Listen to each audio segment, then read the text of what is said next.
Hey everyone, we just wanted to take a quick moment of silence to acknowledge our Asian brothers and sisters who've been the targets of violence and those who've lost their lives recently in Atlanta, Georgia. We stand in solidarity with our community of all backgrounds and we stand against hate. Yes, violence against one person or injustice against one is injustice against all, regardless of who you are. So we want to really emphasize that. Asian Americans have been experiencing hate crimes and violence historically, but more so than ever this past year in our lifetime. And so I want to just really, we want to just show our solidarity and show our support for the Asian community.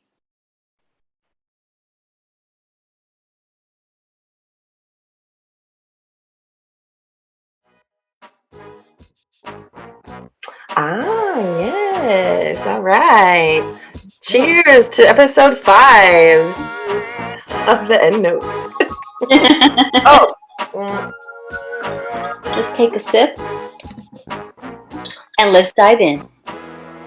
all right.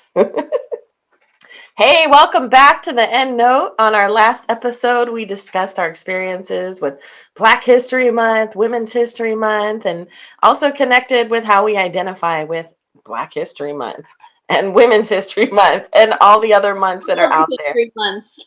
All the months. And just did really reflected on what they're about, how they impacted us growing up, and what we would like to see and how we would like to see them celebrated.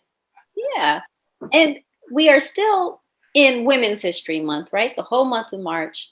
And as we go towards the end of it, wanted to talk a little bit about wellness. And that will be our topic for today. Not just wellness in general, because we all know it's been a buzzword that has gained a lot of popularity over the past few years. If you've been on social media at all, you see more and more. We've seen more and more wellness brands, wellness influencers, and companies really embracing it as a way of connecting with consumers. So this week, we're exploring wellness and how individuals from the Black community are incorporating wellness into daily life. And today we have a special guest, our first guest. Applause. That you'll be meeting soon. And we're super excited to have her here to talk with us about wellness and particularly her experience as a Black woman. But first, Ray New, let's get into what we watched, what we read, apt, heard, or seen online. Yeah, so excited for our guest today. But first, I haven't been listening to any podcasts or reading any books, just haven't had the time because life happens. But I have been wanting to watch or finish out watching 2 movies, or 1 movie and 1 show. 1 movie is called Nomadland, and the show is called The Great, and they're both on Hulu. Nomadland is directed by an Asian woman, first Asian woman ever to be nominated for an Oscar for a director role. And it's a really interesting movie. It's about a woman who she's older. She was laid off right before retirement and lost her husband, and it's just pretty much how she just loses her home. She ends up living in her car, and what she figures, what she learns about herself and what she does. Great movie. And then Great is just a great show, guys. I really highly recommend The Great. It's about Catherine the Great from Russia. It's a comedy. It's hilarious. It's loosely based on history, but it's just a really witty and just fun show to watch. I didn't have any expectations when I started watching it, and it's like one of my favorite shows right now. What about you, Melissa? What's catching your eye? What are you watching? Well, on the lighter side, I've got an 11-year-old and a 15-year-old, and so a lot of the TV on over here Mhm. is either YouTube. They follow this guy named Miko, or it's Catfish, or it's the show that I actually really love watching with them, Queer Eye. Um, Yes. yeah, I love that show. Those guys are they are all just really a lot of fun. I would love to be friends with them. I love like each of their approaches to helping people.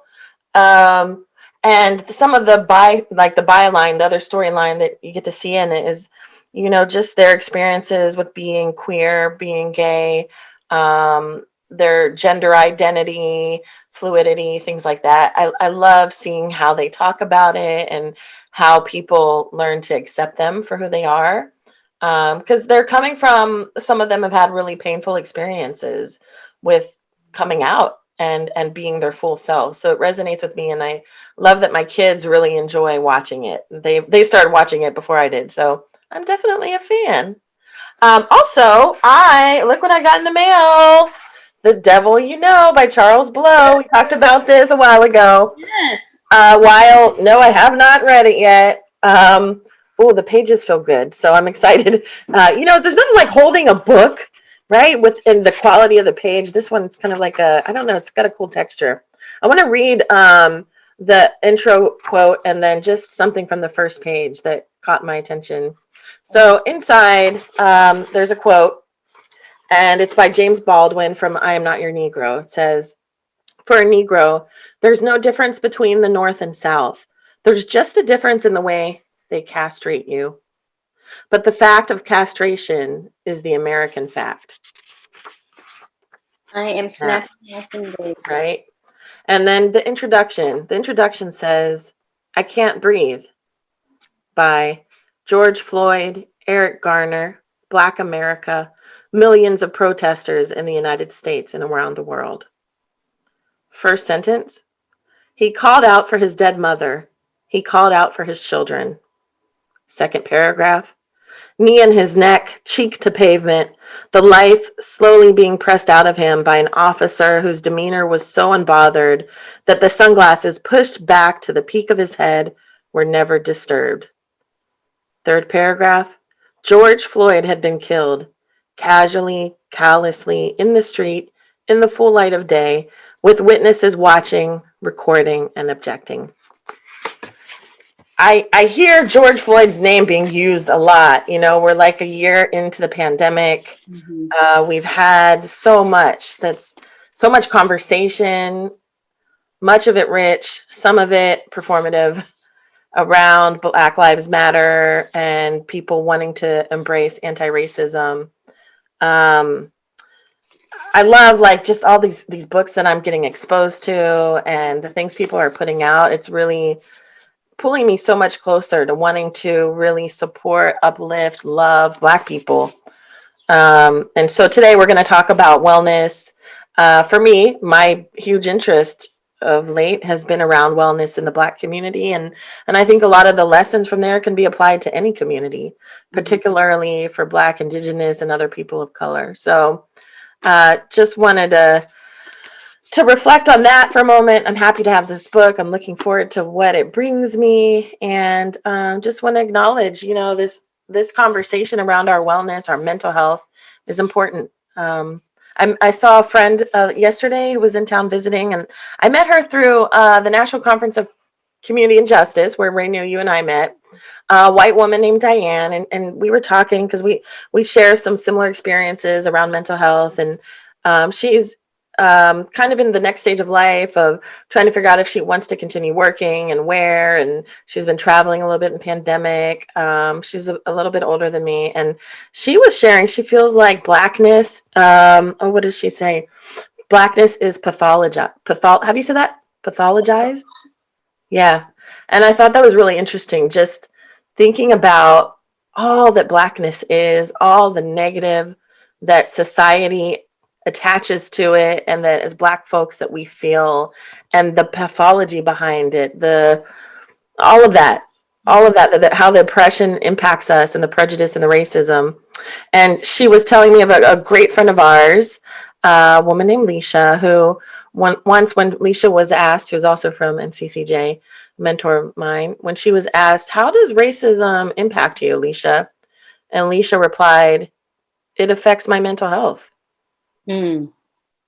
Powerful. So I'm really looking forward to our conversation today.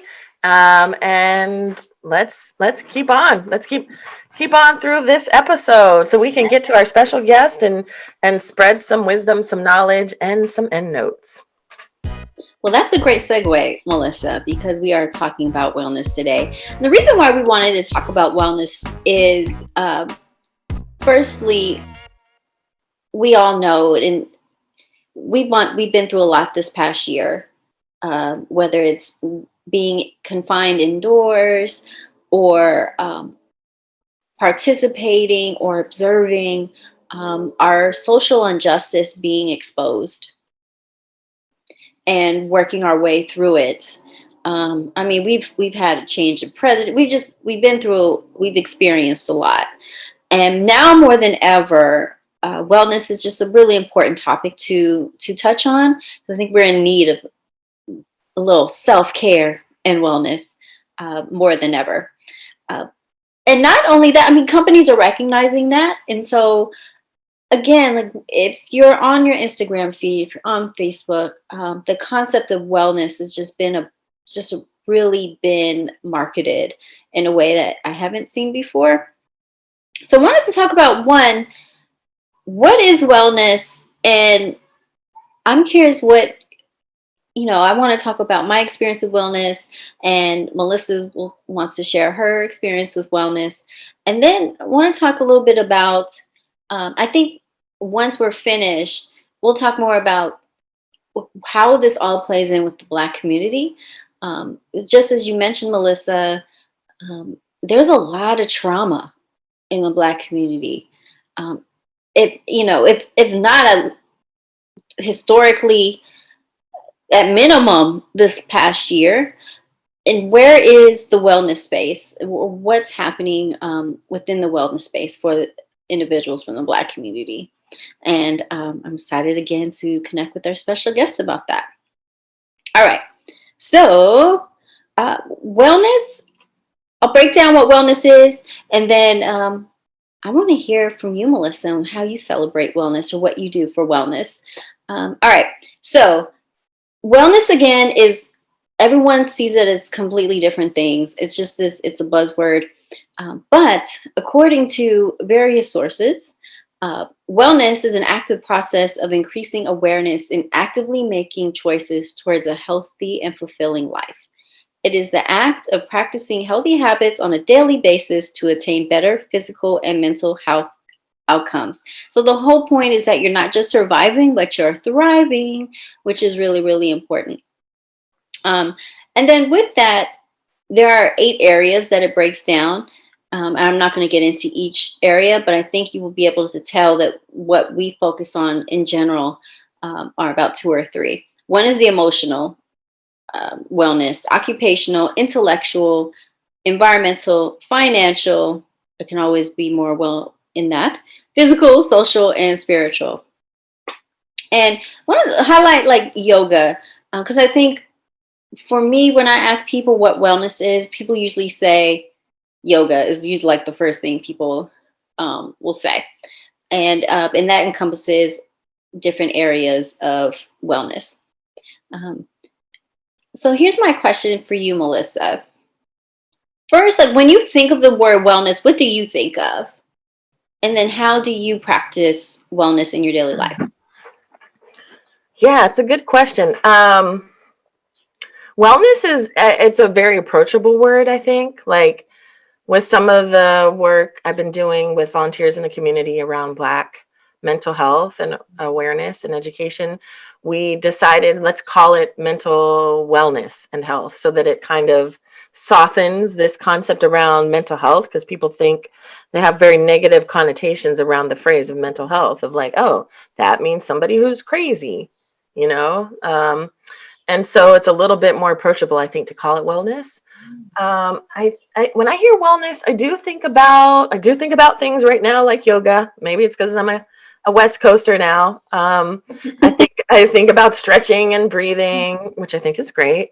I think about some of the smoothies, the green drink that Dr. Oz was promoting, and I think about sunshine. I think about internal work. What do you think of when you hear wellness? Oh, that's a loaded question. I think how I think about wellness has shifted over the years. So I used to think of wellness as this thing that's for a certain group of people. Really expensive smoothie mixes, some herbs that I've never heard of, a $300 a month yoga studio, with your healer and your chakras. That's initially how I thought of wellness. And I never really connected to it. But now it's shifted, and I see wellness as pretty much self-care. That's how I interpret it for me, is just self-care. It was interesting as I was looking through the 8 parts of wellness, 8 categories of wellness. I don't see a lot of that as a form of wellness, like occupational wellness, like pursuing, advancing in your career, or financial wellness.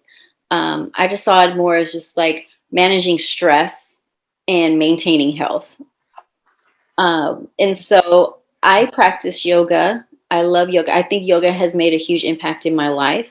I was very resistant to yoga in the beginning. Mm. It took me a while to even want to go to yoga class and continue. But I've had certain instructors that were really great and influential. It's all about your instructors. It really is, in my opinion. And that's really opened my eyes to a lot of self care, and just being interested in wellness as a whole. I still don't get into like these overpriced whatever turmeric latte mixes, whatever. I'm still a little hesitant. I think if it works for you, do you. But for the most part, I get it. It is whatever works for you. I just always saw it as like something that, tall, skinny, blonde haired women in their 20s would go to, or would participate in. But now, where I'm at and where I live and what I've been exposed to is just there's different groups that are participating in wellness. In my neighborhood, we have this before COVID, we had yoga happy hour. Ooh. So we would do yoga in this. It's a bar downstairs and like a music hall upstairs. So we would have yoga in the music hall and then go downstairs and drink afterwards. And it's all kinds of women that would come in. So it's just seeing people that more diversity, and just having a more relaxed approach to yoga, to me, has been really powerful. But yeah, that's pretty much how I practice self care. I don't do yoga as much as I used to. I used to go to the yoga studio, but now I just do it at home. I Mm-hmm. don't have that community, but it's just as powerful. Yeah, it's a trip. When I think of the word wellness, the synonym for me also is self-care. So Yeah, yeah, that's interesting.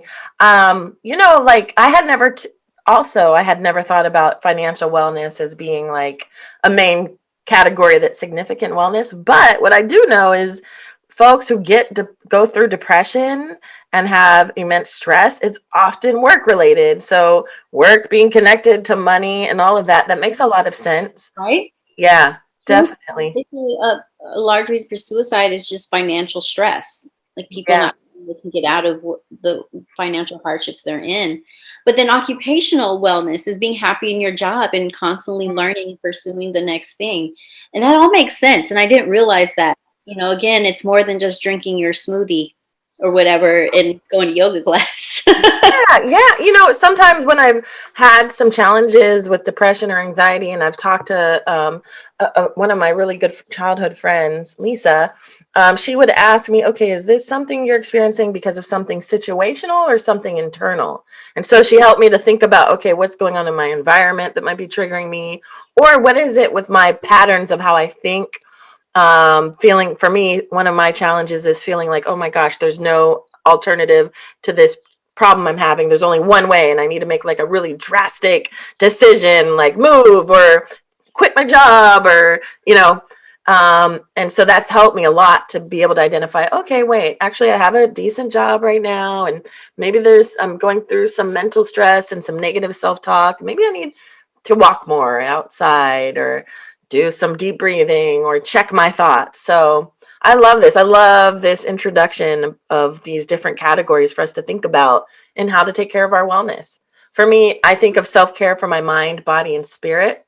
And so Mm. I want to add these other categories to like my internal inventory of how am I doing in all these areas.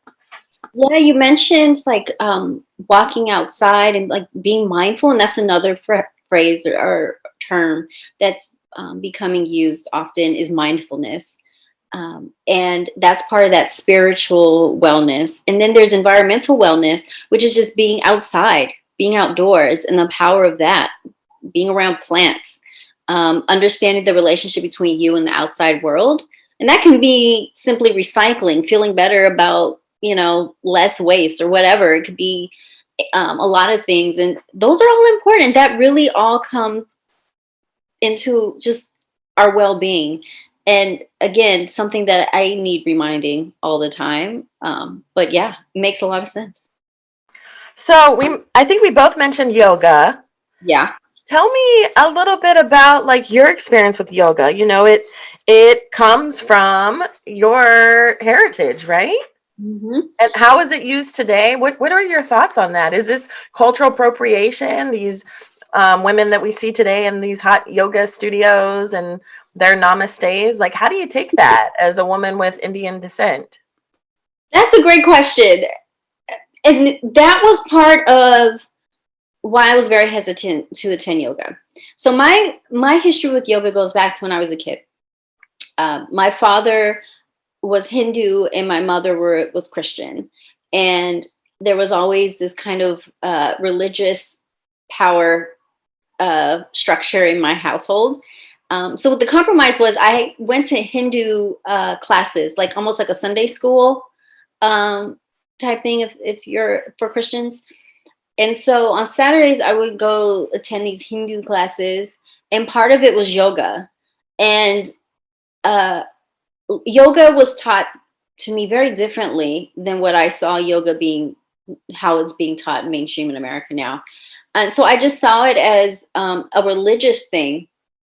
It that shifted my idea of how yoga is has shifted, but to me it was like part of religion, just as a kid, and then just seeing the explosion of yoga, and I always saw it as white women, um, 20s, tall, thin, blonde, disposable income, going to yoga classes. And so I just never saw myself as being part of that. And that changed when I had a coworker in DC who, um, her day job was working at the same nonprofit. We were working with young adults, mainly people of color. Um, and she was a yoga enthusiast, and she wanted to do like a yoga class for the staff and for the students, like our participants. And it was well received, and she was a great instructor, and she made it seem approachable.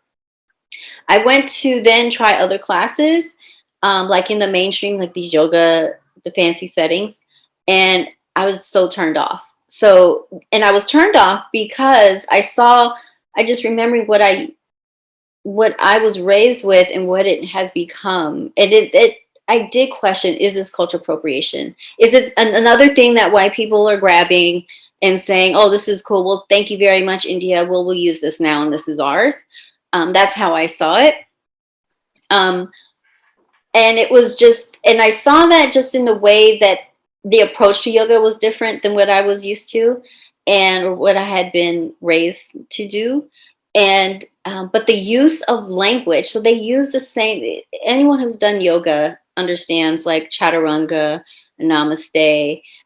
You understand that these are words that are not English, but they come from Sanskrit, and there's meaning behind them, and there is a level of spirituality. It's not necessarily part of Hinduism, but it's just connecting you to breath. It's just mindfulness and spirituality, which is just culturally Indian, I guess.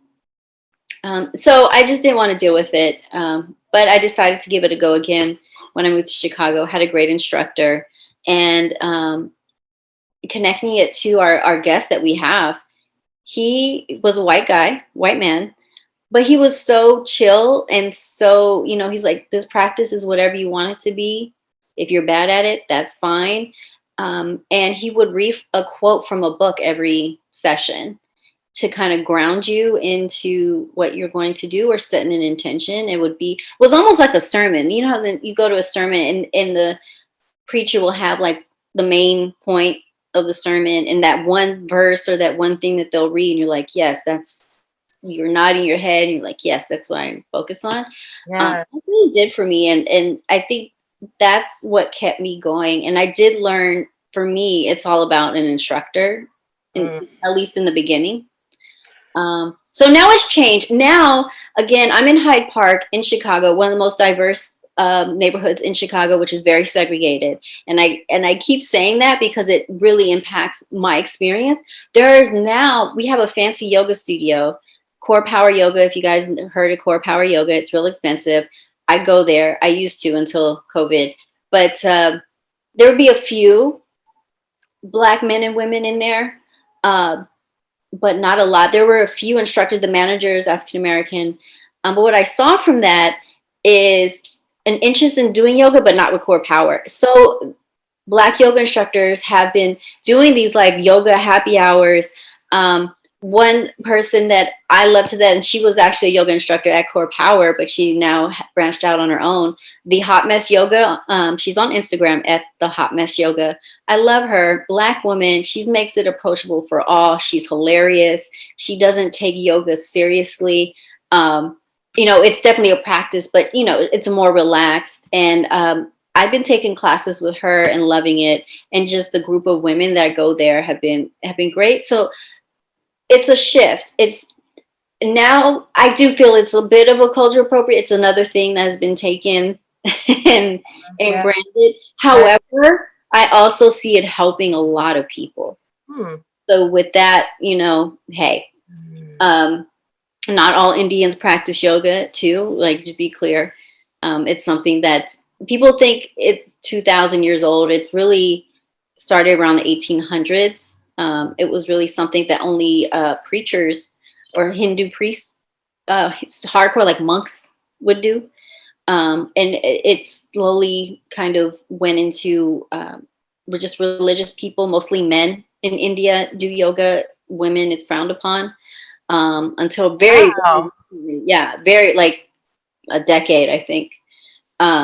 Even for me, when I visit my family in India, my grandfather practices yoga every day, and he let me practice with him, but only as an exception because I wasn't the American relative. He didn't think women should do it. Whoa. And it's like, it's not with the music, and it's not with like the whole, you don't have yoga blocks, it's a lot different. It's really, it's almost like a strict discipline type situation, more than like what we see now. I don't know your experience with it, Melissa, but like with the music and the Zen, no, that's not what, what it was. It's more being in tune with yourself, stretching, mindfulness, your breath, and conquering your body, and more what that means. And Indian medicine is a little different than Western medicine, but the idea is that you can heal yourself with a lot of your illness, cold, flu, with yoga. Yeah. Oh my gosh. So the power of the breath and energy. Mm-hmm. Wow, that's fascinating. It's just not as, again, I'm going into my perception of what wellness or yoga has been. And I've sat in these classes where it's the sitar playing and the candles and which is great, and I love those because after a stressful work day, that's what I'm looking for. But it's a contrast, and I talk to people who have practiced yoga, like Americans, like white people who go to India to practice yoga, and that's one thing they say, like, oh, it's different. Like that was their wake up call. Oh. Yeah, and it's been like hot yoga. India's hot, and yoga studios are like outside. You don't get a foamy yoga mat. Like you're just, it's just different. And yeah, it's. I think that's my long answer to the short question of what my relationship has been. So I'm always, when someone, I encourage people to try yoga. If it's not for you, it's not. I'm not going to be that person that's like, you need to do it because it's going to change your life. I think we all can find something that's going to help us mentally and physically and spiritually, whatever that is. But I do think that if people don't find it approachable, or one, a lot of people feel that way. And I do see that there's some attempt to change that. Uh, and it's exciting. I get excited when people are excited about yoga that didn't see it as approachable before. But yeah, it is at least something fun to try. Do you feel like, do you connect with it as a spiritual experience or religious at all anymore? No, not in the settings that I'm in. I've gone to, there's this one Hindu temple that does yoga, and it was really interesting. They were trying not to have like American, so quote, so non-white people, or they wanted it to be more about like for actual Hindus. Um, I think I only got in because of my name is very Hindu when I register. Um, but the yoga then is more about like your breathing, and you do certain things with your nostrils, and there's like this cleansing thing. It's just very and they play music, but again, we use just like a simple rug. We don't need yoga mats. There's just not this like soothing part of it. It's just like do this, do that, do this, do that. And the whole process is more your pose. What is your pose? What are you experiencing in your pose? Um, and that's pretty much it. Whereas other yoga classes, a good yoga class, not in that setting, will be more focused on, if you don't do the pose right, that's fine. We all have our journeys. We're not supposed to, and that's one thing I liked about yoga. I'm not very athletic, and so I was concerned about that. But really, in yoga class, what I learned is no one cares about what you're doing. No one in the room cares that you didn't make your pose. No one cares that you can't touch your toe. No one cares except you. That's it. No one's concerned because everyone's really concerned about their own journey. And that's it. And once I realized that, I was golden. I was great because I sucked in the beginning. We all do, and you have your good days, bad days, and your instructor should tell you that. And it sounds like, our with our guests, very similar. Like it's all a journey, and that's why I like yoga so much. It's not a team sport. It's all about you and where you want to be today.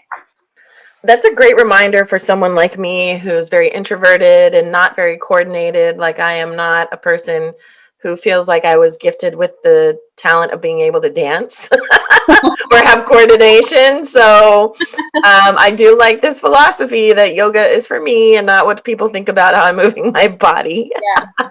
My kids have been doing it on the TV with some technology that they've got that might be related to Apple. So I'm loving it because my teenager is finding ways to like deal with her stress or cramps, her time of the month as a teenager.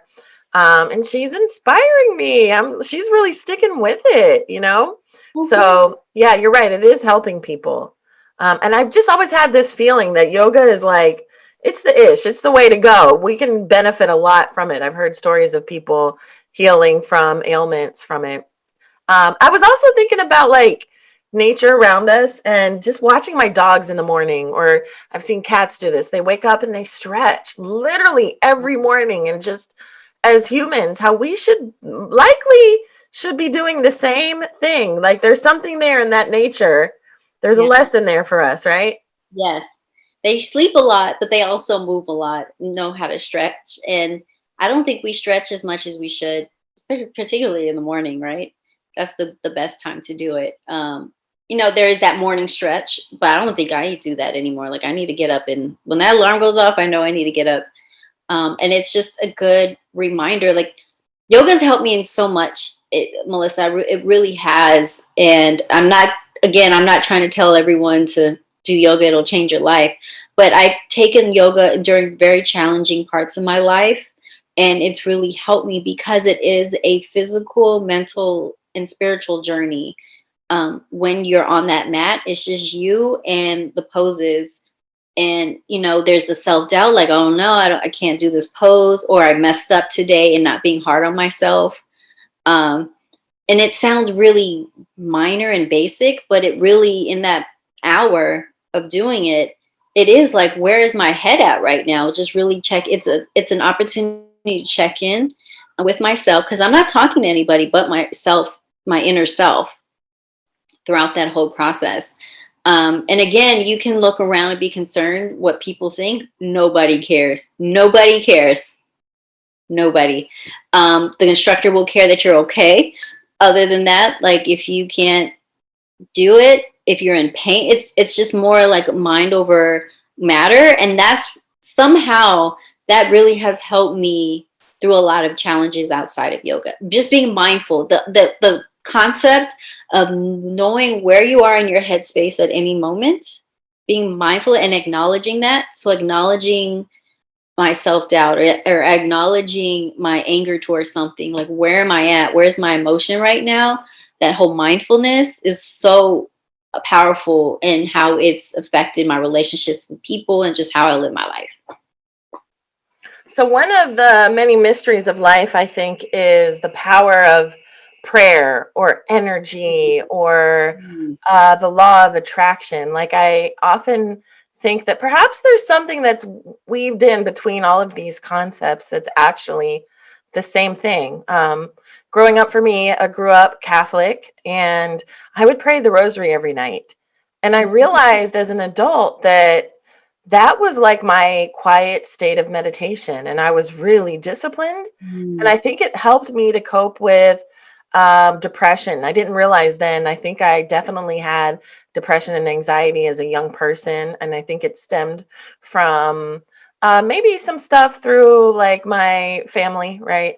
There's some mental health stuff in our background, but also I think as a biracial person, being Black and white, growing up in the South, in Northern Florida, I really struggled with issues around race and acceptance and feeling respected and appreciated or beautiful or like a cool kid. I never felt that stuff. I always felt like an other and excluded. So um, I just think about that, how prayer for some folks, like in the African American community, because of how Christianity really engulfed the culture of Blacks here in America.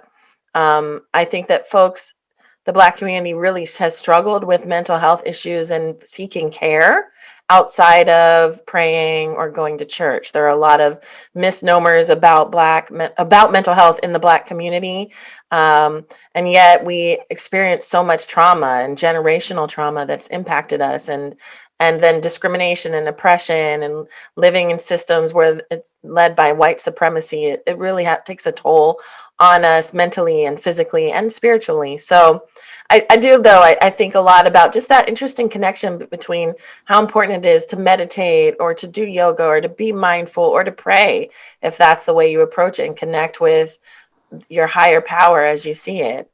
Um, what do you think about that? Yeah, I never thought about religion being a form of uh, mental health or wellness. And when I say religion, not necessarily like it can be just the ritual of the religious act, right? Like with the rosaries.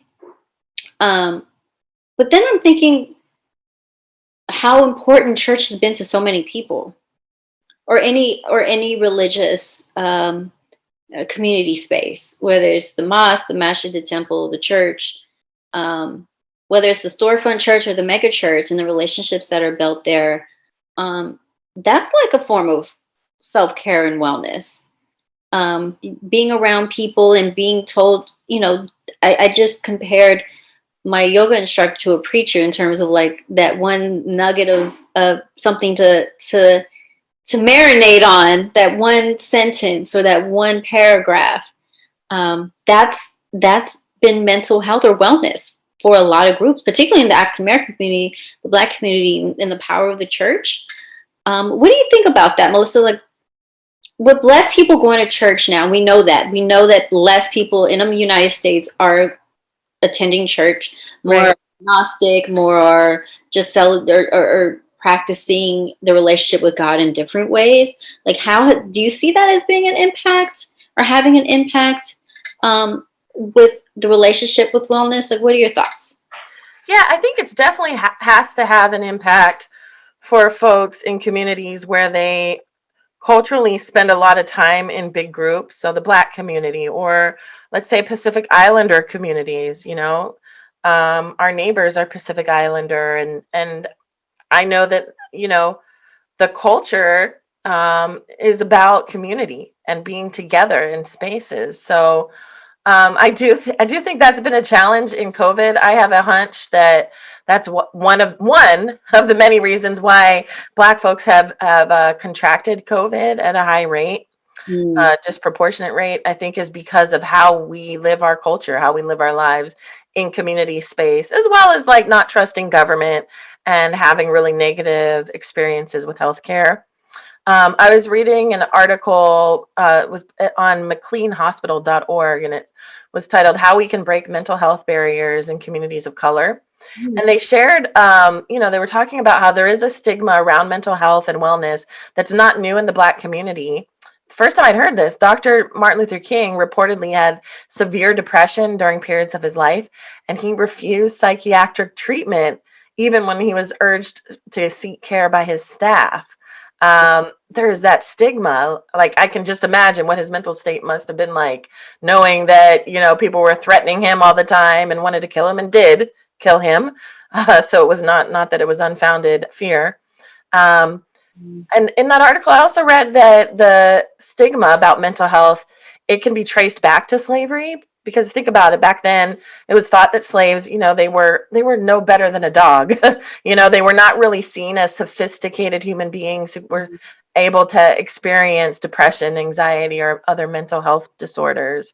And so in the Black community, really from generation to generation, we've underestimated the impacts and the effects of mental health, and have seen psychiatric disorder and mental health challenges as a personal weakness. Instead, we say, like, oh, I'm just tired. I'm just worn out. I'm just exhausted. Instead of really looking back at that pathology of being Black and how oppression and racism literally, like, it's so obvious, but it's so ingrained in our culture of all of American society. This shit is hard to deal with. I have never been more emotionally exhausted than this past year, Mm. particularly because of the killing of George Floyd and Ahmaud Arbery, and just this escalation of these stories being told and people actually starting to pay attention to them. My mental health has been impacted in a tremendous way. But fortunately, I've had friends and the Black Lives Matter folks to connect with and be able to be in community. So, back to your question, yeah, I think it impacts Black folks to not be in community in person. Um, I think folks have found ways to still celebrate their religious practices online. But I am curious, and I am guessing that our children are definitely impacted by not being able to be out in community together, and that they're probably experiencing a new level of depression than ever before. And I think that has yet to be determined because nobody's studying it, polling it necessarily, but there's some real issues there that are going to just continue to impact our community unless we start to embrace mental health and wellness. Mm. And yoga, or just acknowledging wellness, and something that you mentioned, Melissa, about mental health, wellness being the new word to describe mental health because of the stigma around it, um, which is just really, it's exciting to see, because I do see people of all backgrounds just kind of embracing this idea of wellness out of curiosity, or just really wanting to dive into that.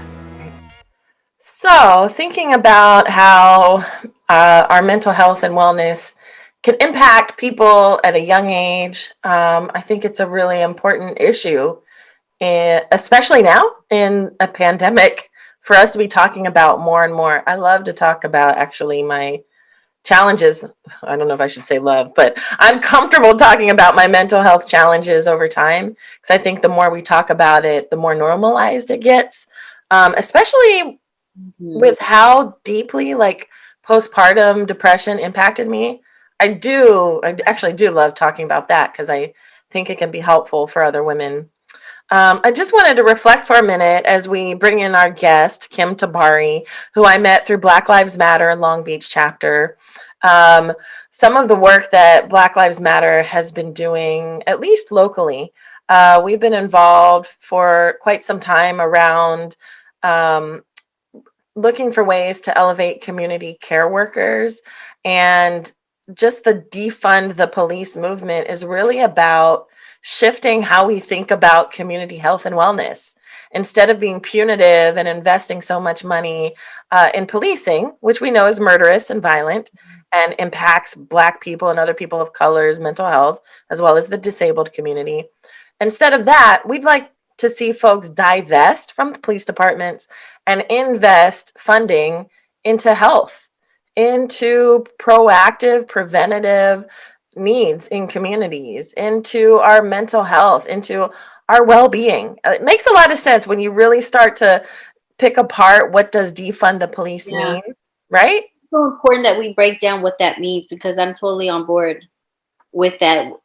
When people chant or when people write defund the police, and they're not curious as to what that means. On face value, it just means take money away. But to the concept of, it's not necessarily taking money away from the concept of supporting the community, right? The whole purpose of policing is to support the community and ensure its safety. Um, but if you can take money from policing and put it towards social work, because a lot of it, we all know, a lot of it is individuals who need um, social services Mm-hmm. more than they need jail, right? The person that and we have, I think it's just almost common knowledge at this point. Jail has been used as a way to house mentally ill people who are have mental health concerns. And it's not a rehab program by any means. It It's does the total opposite. It's just a holding cell, and then you're released. And so, what if we did something differently? I mean, we do expect our police um, people, policemen and women, to act as a social worker. That's not, or It's not what they're trained to do. That's no, not their expertise. right. And so, putting that money into just overall health, it just wellness care, just caring for all members of our community. And that means individuals who are, you know, threatening the safety of the community, whether it's through crime or mental health. Like, let's help them. I think it's a great point, Melissa, and it's really important. I wish I could shout from the rooftops what defund the police actually means, because it's so important that we really talk about that.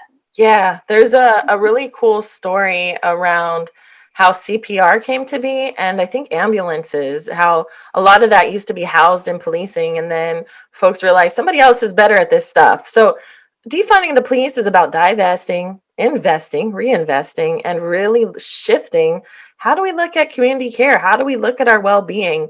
Because policing is not working. That is not making our community safer. It's might make some people safer, but it is not working for Black folks, for Latino folks, for people with disabilities, and on and on and on. We have countless stories. So our Black Lives Matter Long Beach chapter, one of the projects that's come out of it is something I've mentioned before, the Black Wellness Collaborative, or Be Well Collab.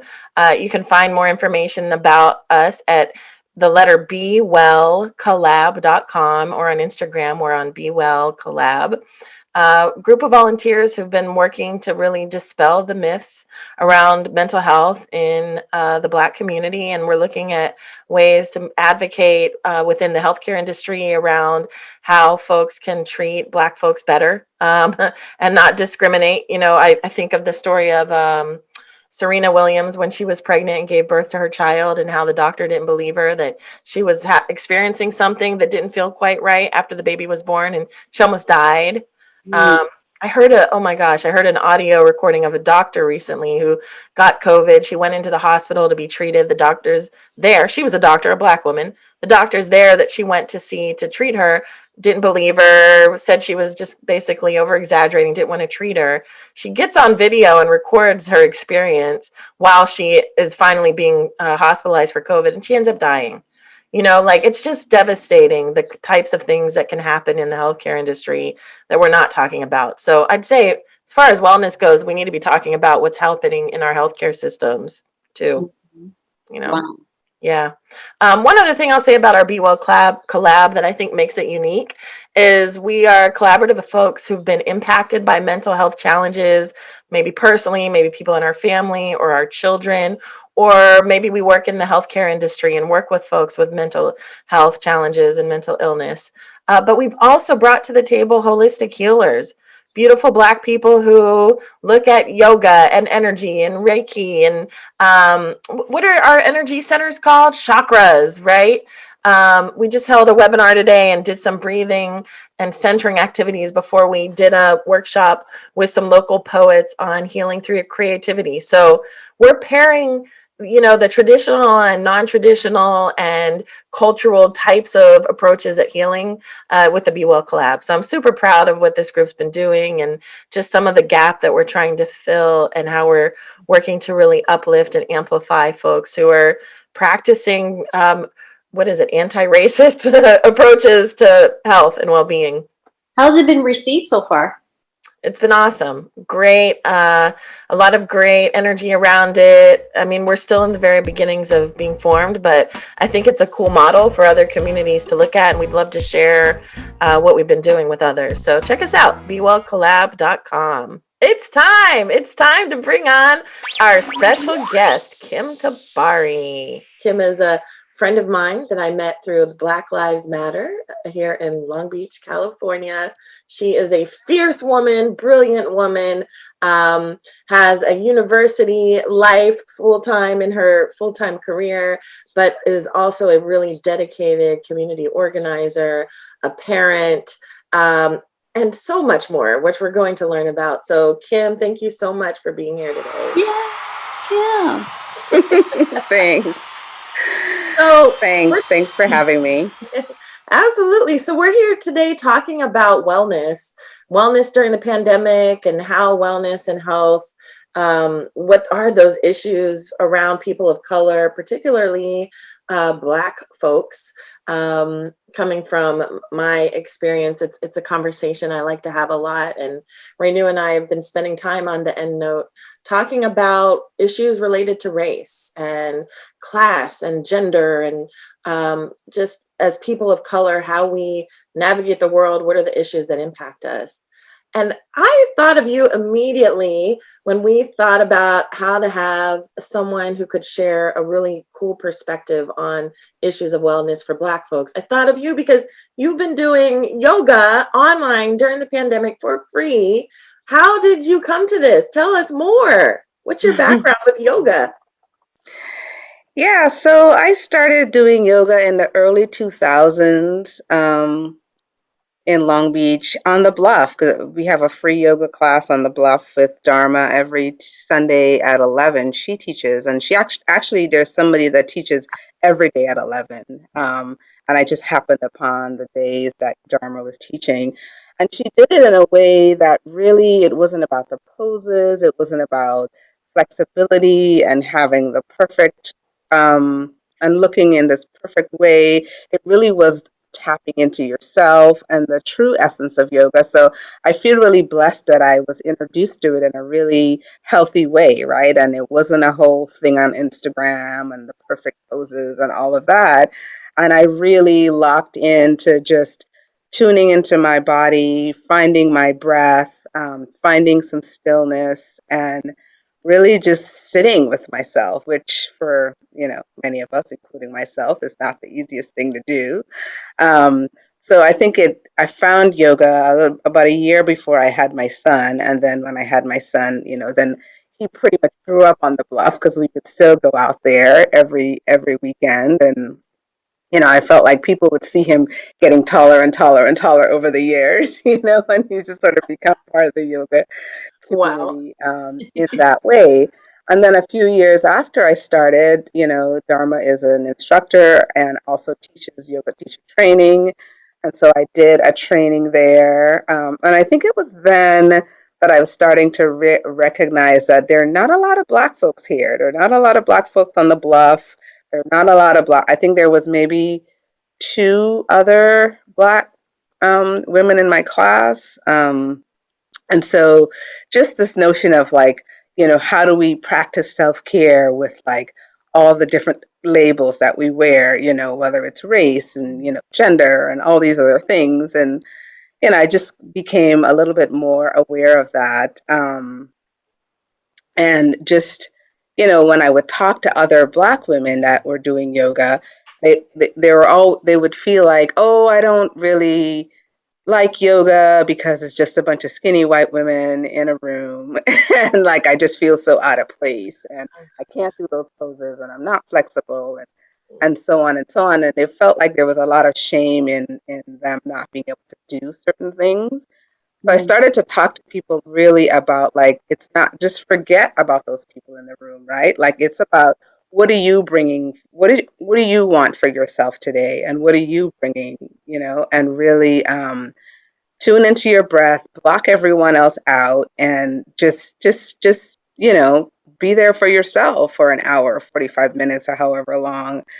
And so my goal when I started to when I took the training, I wanted to just teach people of color in the park anywhere at all the time, just be available for yoga classes where they could see someone that looked like them and really feel some level of comfort and not feel like I have to have this perfect body. Because in some ways it's like if you say to yourself, well, I'm too dirty to take a bath, that really doesn't make any sense. So to say I'm not flexible enough to do yoga also doesn't make any sense, right? Because everybody, regardless of what your body type is able to do yoga because you're able to breathe, you're able to find some stillness, and you're able to, ground yourself in that moment. So that's kind of my take on on how I came into yoga. And, you know, it it I'm reminded by Audre Lorde's quote. A lot of folks use this quote in the self-care world, and it's from her book A Burst of Life, where she said, caring for myself is not self-indulgence, it's self-preservation, and that in of itself is an act of political warfare. So Black women have been fighting the long fight of like just taking care of themselves, taking a nap, not feeling guilty about it. I mean, we're constantly fighting just to preserve ourselves. So that quote resonates with a lot of people. And that's one of the things that I do in my classes. I pepper it through with a lot of quotes from different women, different Black women in particular. Wow. Sorry, I know that was a long answer. Well, I love that you mentioned your son and how he's been growing up in it. Does he practice yoga as well, and how is he incorporating himself into it? He used to. Now that he's a teenager, I can barely get him to do anything, right? Yeah. But from when he was little, we would be out there doing yoga together. He learned how to do headstands because it was so fun. He learned how to do all the animal poses, the frog pose, the lizard pose. I mean, there's a certain type of way that you teach children that gets them into the movements. And most kids like animals. So if you give the poses animal names, they all think it's the greatest thing. But I remember there was a time that I would get up early and we would either like sit and meditate together or do like a 15 or 20 minutes of yoga because I think it's really important. It was important for him to learn the modality around mindfulness because I mean, he's coming into the world where he is, going to soon be seen as a young Black man. And so I wanted him to develop those tools early on that he can manage some of that anger as it comes up and know how to like sit for a second, get still, get quiet, and not be so reactive in the world. So we did that for a while. He did a little bit of yoga with me, he did some mindfulness meditation with me. I also practice Tai Chi, so sometimes now he'll come and do a little bit of Tai Chi with me. So he comes in and out of it, but he is in full teenage bloom. So yeah, it just depends on the day. Oh, yeah, I understand that. I appreciate when we're having tense times, you're reminding me on the phone or on a Zoom or on a phone call, like, take a breath, Melissa, take some deep breaths, be present. How has yoga or meditation or Tai Chi, how have your practices helped you through this year of pandemic and uprisings and dealing with all of the trauma around police murder of Black people? How do you use your own self-care to get through that? Yeah. Well, and I'll say this lightly, but one of the quote unquote gifts of the pandemic is that we can do anything from home, right? So you just really have to make the time and the commitment to yourself. So I know a lot of people say, "Oh, I want to be able to do some healing work and I want to be able to, find some stillness and so forth," but they don't give themselves the space to do that. And so I often will invite folks to say, hey, you don't need a yoga mat. You don't need a fancy outfit. You just need to find a space in your apartment. Now there's no excuse about driving and parking, and there's no parking by the studio and all of that, right? So just set your alarm, roll out of bed in your PJs, your camera can be off, and really make it as accessible as possible for people to really lean into that practice, because quite frankly, self-care is a practice, right? And it's a discipline that you have to do for yourself in order to thrive and have healthy relationships. So I'm not saying that you have to do it every week or you have to do it every Saturday, but make that a practice, that it's in your calendar, that Saturdays at 9 or Saturdays at 10, you're in yoga. And so I carry that as a practice every week, not as a yoga teacher or as an expert, just as a practice. Similarly, midweek, I do meditation through work, and there is a meditation group that meets every Wednesday at 12 o'clock for half an hour. And so I'll put it on my calendar, and it's on my calendar recurring every Wednesday at 12 o'clock. Of course, I can't get to it every Wednesday because that's just how life is.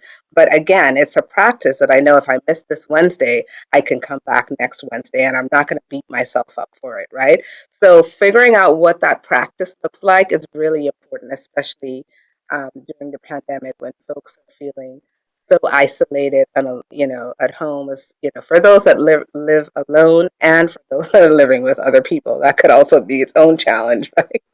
So find that practice for yourself. When is a day that you could commit to yourself? Is it Thursday night, from 7 to 8? Is it Monday evening from 5 to 6? Put it on your calendar as a recurring event and just show up for yourself. My yoga practice on Zoom started at the beginning of the pandemic, and I was only going to do it through the summer, right? And so here we are a year later, and every Saturday I show up for my Wow. friends. Sometimes my mom comes, sometimes my auntie comes in from the Caribbean. I've got friends in Sweden that come in, Oh my folks gosh. in North Carolina Zoom in. So folks just know that Saturday mornings at 9, just come to my Zoom and I'll be there. Even if I'm traveling, I find a space that I can, have a room and just turn my Zoom on at 9 o'clock. Because again, the consistency is part of the discipline as well. That's awesome. I've set it on my alarm for every Saturday. It's on my calendar, and I've been sleeping through. I'm so sorry. I wanted to do so bad. It'll be like 9:50, and I'll be like, crap! I did Yeah, yeah. it again. And you know what? I will challenge you, Melissa, that even if it's 9:45 and it's 15 minutes left of the class, just Yeah. come through, Okay. right? It's better than nothing. I mean, there are people that will show up at 9:45 for the last 15 minutes, and that's okay. Like you get a gold star for that, right? Just Mm. just don't beat yourself up because again, it's a practice, right? Self-care is not an automatic thing. It's just a practice. Kim, for those who see yoga and may not have participated in a yoga class, or maybe did it in one of those studios, how do you think yoga is a form of self-care? How are they related? 'Cause some people might just see it as, doing these weird poses, standing on your feet. What is, one foot? What does that mean? How is it related to self-care? Well, I really make, for me and the teachers that I enjoy, it really make it very practical, right? So I I mean, to give it a term, I say it's a yoga class, but really I'm just like, what are you doing Saturday morning? Come, let's be in a room together and do some breathing, and I think, again, it's like what we've painted it to be, it turns people off, right? I think we get caught up in like what is yoga rather than what is the practice of yoga, which is about connecting the breath to the body and the mind and even the spirit to some extent. So I just really try to keep it simple when folks come. Like, thank you for showing up for yourself. Thank you for showing up for everybody in the room. A lot of positive affirmations. A lot of affirming that that you're here for you. There's no perfect pose. It's not about touching your toes, but it's about how do you feel about yourself on the journey down, right? As you're bending forward, sorry, bending forward. What thoughts are you telling yourself? Are you telling yourself, "Ugh, I can't even reach the ground. What is wrong with me?" And are you saying, "Oh, I feel like, I feel this movement and it feels so good. And I just woke up and my back is tight and this is really helping me to, you know, loosen up my lower back, bend your knees. There's no rule about not bending your knees. Just really, really, really letting people feel like I have agency over my body and it doesn't have to look any particular way. So I really try to talk about that as much as possible, that it's not about perfection. It's really about meeting people where you're at and being in community. And I think one of the things that people really like in my class is when I talk about other women, right, and other particularly, I'll read quotes from Audre Lorde or Toni Morrison or Maya Angelou, or just to make it very, very simple and concrete, and it's not this, you know, huge thing. Hmm. Um, So I I have a want to. I also want to. Sorry, go ahead, Melissa. Yeah, I'm curious, like, do you think, and why do you think it's important for Black folks to have health and healing and wellness spaces that are for and by Black folks? What do you think about that today? Is that important? Well, yeah. I mean, we are definitely at a critical time in history where, um, as Black folks, we get to be unapologetically Black. So we see so many of our Black brothers and sisters and trans folks murdered by the police. There's also a lot of killing in our own neighborhoods as a result of the negative effects of poverty and drugs pumped into the Black and brown neighborhoods. So we're dying rapidly or we're getting incarcerated rapidly. So it is super critical for us to have Black identified spaces for healing, which could be talking, which could be laughing, which could just be having space to be ourselves. And don't get me wrong, I support multicultural spaces as well. You know, I think as a group, Black folks are suffering from a lot of generational trauma, and therefore those affinity spaces are critical for some people to heal. Some people may not care; they just want to go to a class with a bunch of folks, and it doesn't matter who's in the class, right? I'm in certain spaces that are multi ethnic, and I'm also in certain spaces that are specifically Black identified. So I think it's a challenge though, because we have so many issues and because intimacy can be hard when you don't trust people. It might be easier for folks to feel like, okay, I'm going to go to a yoga class with a Black yoga instructor, with some other Black folks that look like me, so I don't feel like the odd person out. And I think from the experiences I hear from friends of mine that are Black, when they walk into a wellness space that's not predominantly Black or doesn't have a Black instructor, they feel a little bit judged. And again, some of that can be your own internal voice, right? Um, and so to break down those barriers, it's like, if that's going to work for you, find a Black yoga teacher. There's so many right now, right? Find the Black space. There's so many. And then you can work your way back to like a multi-ethnic space and so forth. So yeah, even in Long Beach, we've have, great Black yoga teachers here as well. Um, what do you wish, or what would you like the African American community to know more about wellness or yoga? Like, what is one thing that you used to think, I wish they knew more about? I wish they knew this about yoga or wellness as a whole. Well, I would say I wish they knew that our ancestors paved the way for us to be as resilient as we are today, Mm. right? So if you think about all the miles that Harriet Tubman ran, right? Or all the miles that Sojourner Truth walked to get to Battle Creek, Michigan. Um, you know, they did some incredible things to make things better, not just for themselves, but for their community, right? So I don't want to have a practice where it's helping me and me alone. Like that's not helpful to me. I think it's important that I'm in a community space with other Black folks or other folks in general that we're getting the benefit, we're getting the healing being with one another, right? So we're moving forward together. So that I think is critical for folks to understand. You're not just healing yourself, but you're healing your community as well. Um, One example I can share is if folks show up in spaces where um, they come with their own generational trauma, lack of trust, and lots of anger, deep-seated anger, and they don't know how to navigate that for themselves, then it spills out into the room onto everybody else, right? And so if you can figure out a way to harness some of your own energy, right? Whether it be like just counting to 10, just thinking before you respond. Now that we're on Zoom, hitting that mute button before you say something, right?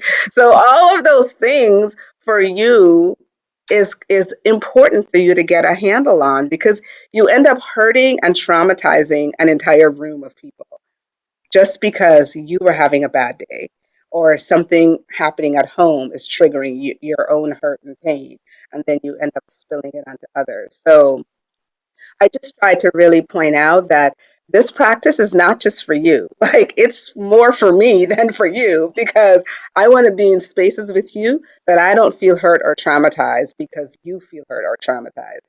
So you know the saying hurt people hurt people? Well, heal people heal people. Oh, So I feel like that is the practice. I want to be healed so I can then be able to heal others. I want others to heal so we can heal one another. that is powerful. I Wow. was thinking the same thing. That is powerful. Wow. Yeah. All right, one last question for you before we head out. Uh, Melissa and I answer this question every episode, which is what brings us joy? What has brought us joy this week, or what in general brings us joy? So, our question to you, Kim, is what brings you joy? So many things. Well, first, I love practicing yoga with everyone. I loved my year of teaching. Like I said, I started with a group of women called the Black Lesbian United Group, Blue, and then opened it up to everybody else.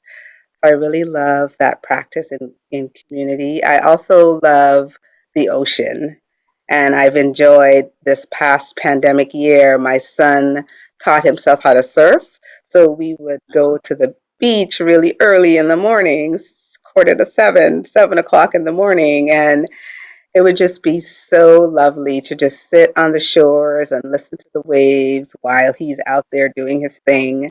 So just reconnecting to the ocean is all. Sometimes I just drive and sit in my car and listen to the waves.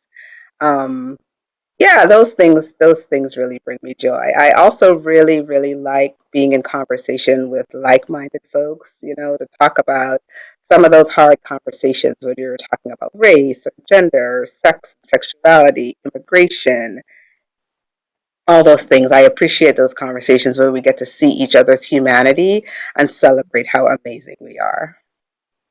Mm.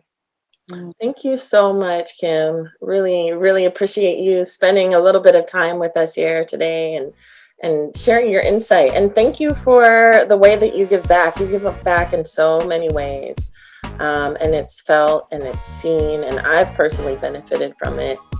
So we appreciate you and thank you for your inspiration. Yeah, thank you all so much. This was lovely. Definitely have been inspired by your words and have some nuggets of just kernels of gold from you regarding healing and just self-care. So thank you very much. Healed people, Yeah. heal people. I Woo! If I can leave you with one last thing, I mean, it changes every few months, but my mantra for this month has been I commit to the practice of loving myself and my people. And I just say that a couple of times. I commit to the practice of loving myself and my people. So I just want to leave you with that. Thank you. Myself and my people. And on that note, thank you. I just learned a lot. Have been so inspired by Kim and her gold nuggets. Heal yourself, heal others. Yes, I'm putting that. That is going to be my mantra for the month of April. Thank you, Kim, so much for being with us today. There are a lot of really inspiring individuals from the Black community who we may follow, we may not follow. So I just want to put some out there and just highlight some. And I'll certainly post some throughout the week as well on our Instagram. Just sharing the love, spreading the love. Why not? It's all of love for all of us and each other. Is one of my favorites, and I follow this account is Black Girl in Ohm at Black Girl in Ohm, and that's Black Girl INOM. Great. I mean the inspiration, the quotes, the sayings, the pictures really is awesome. It's a global platform that provides a space for women of color to breathe easy. I'm all about that. And there's a lot others. There's Black Minds Matter. There's therapy for Black girls. Just so much more. And then I just want to highlight one of my colleague in Chicago at the Hot Mesh Yoga. She's great as well, and I'll definitely post her information. And then want to go back to what you mentioned, Melissa, and that's also a space where we can find more information and be inspired, and that's blmlbc.org. And then the Be Well collab, again, the letter B, well collab.org. Definitely check that out.